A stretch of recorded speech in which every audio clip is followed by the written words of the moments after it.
Feeling stuck, like you know what you should be doing, but you just can't seem to make a move? That doesn't mean you're lazy. It doesn't mean you're unmotivated. It means your nervous system is doing its job. In today's episode, I'm going to teach you how to recognize the fear underneath your freeze, how to regulate it, and how to take real, courageous action even in the mess. Make sure to stick around for 3 tools to instantly regulate your nervous system, and we'll practice it in real time together. You ready? Come on in.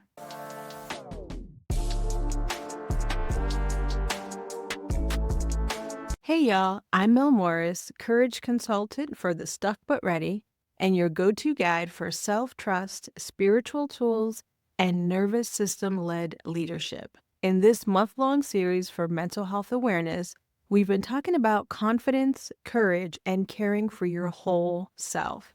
And this week, we're getting into the uncomfortable but powerful truth that courage and anxiety can coexist, because action doesn't wait for confidence to show up. Now, don't forget to subscribe to stay on top of your mental health this month and every month. So let's start here. What is the nervous system and why does it matter so much? Your nervous system is your body's communication network. It tells you whether you're safe or not, and it runs the show when it comes to how you react to stress, change, and emotion.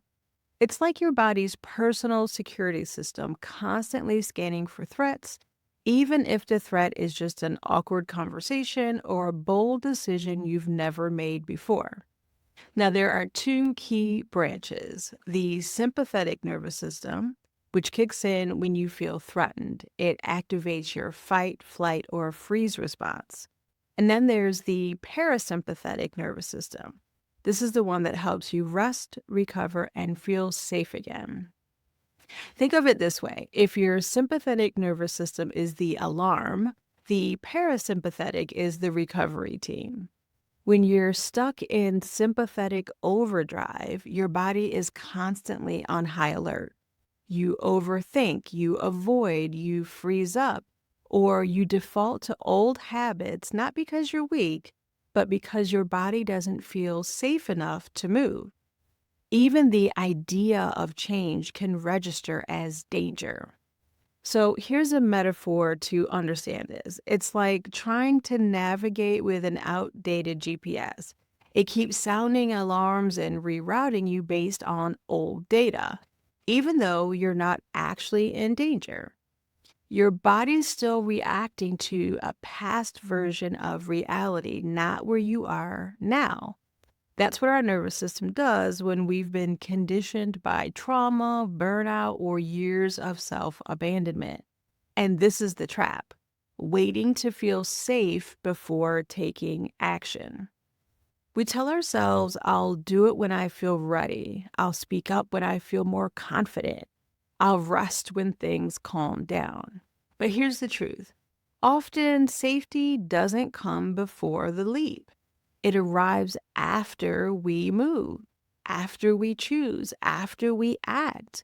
The nervous system learns by experience, not just theory, which means the only way to rewire it is through small, real-time shifts that prove over and over again, I can try and still be okay.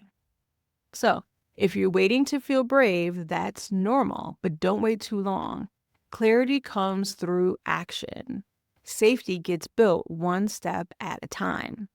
So, how do we stop waiting and start moving without bypassing our feelings or pretending that we're not scared? This is where nervous system regulation comes in. So, let's talk about how fear shows up. It might appear as a tight chest, as racing thoughts, as shallow breathing. You may be overworking yourself or totally shutting down.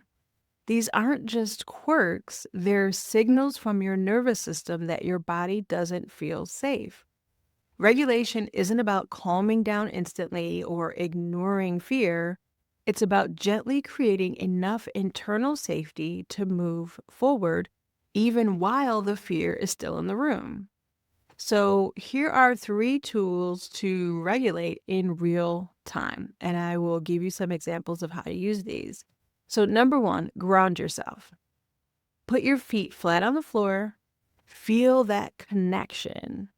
Take a few slow, deep breaths in through your nose, out through your mouth. Place your hand on your chest or on your belly and say, I'm safe to try.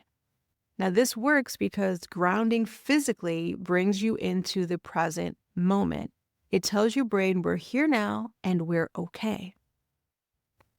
Idea number 2, move the fear. You can shake out your hands, stretch your arms, or tap gently along your arms and your legs. Get up and walk, roll your shoulders, wiggle your toes. These things work because movement tells the body that the threat has passed. It helps to discharge that stored stress and tension. And number 3, say aloud or in your journal, I feel anxious, I feel uncertain, and I can still move. Speak to yourself the way that you would speak to a friend. This works because naming the feeling without judgment helps you step out of reactivity and into awareness. It makes room for choice.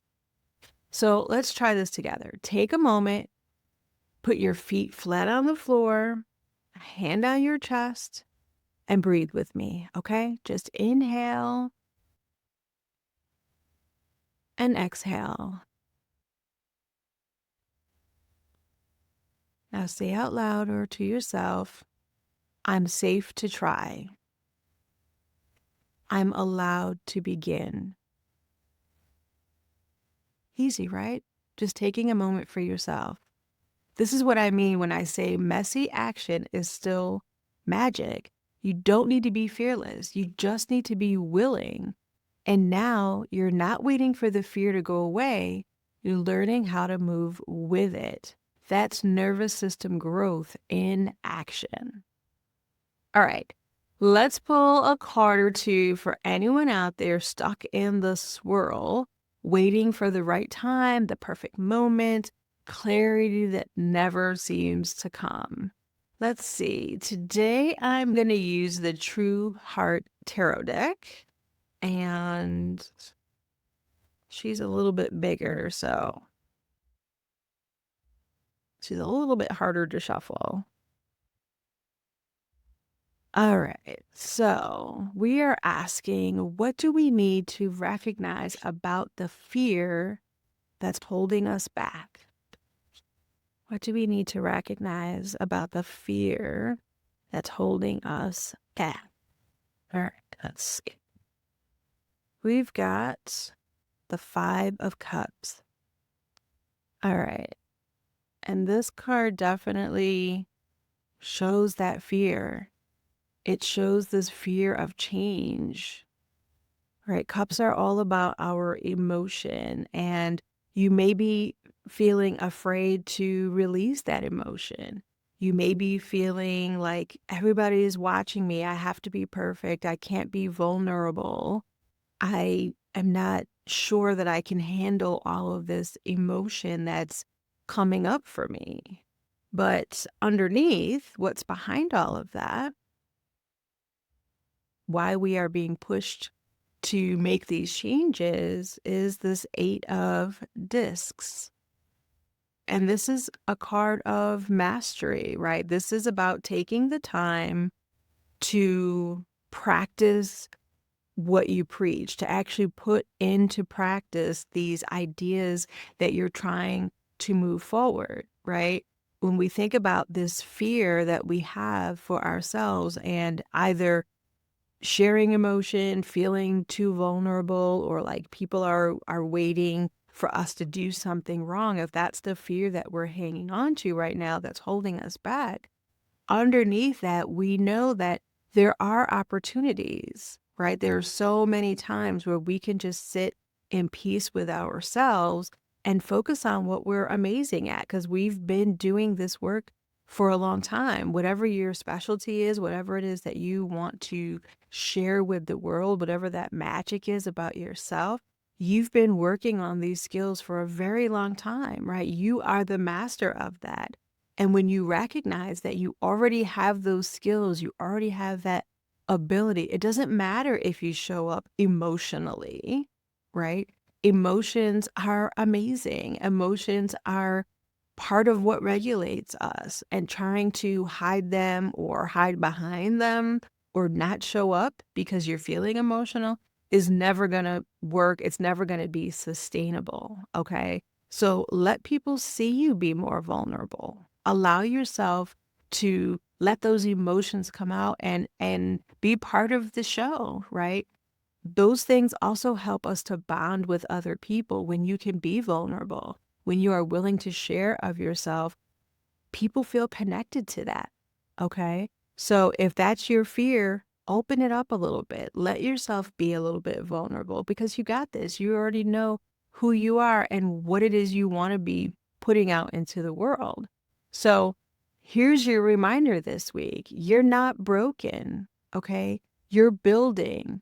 Your fear isn't a red light. It's a signal that you're standing on the edge of growth. So take one action, one small move, regulate your system, name the fear, and walk with it anyways. If this message resonated with you, make sure to read this week's full Substack newsletter because I'm going to give you some deeper insights into this and a few journal prompts to support your growth. It's going to be linked right in the description.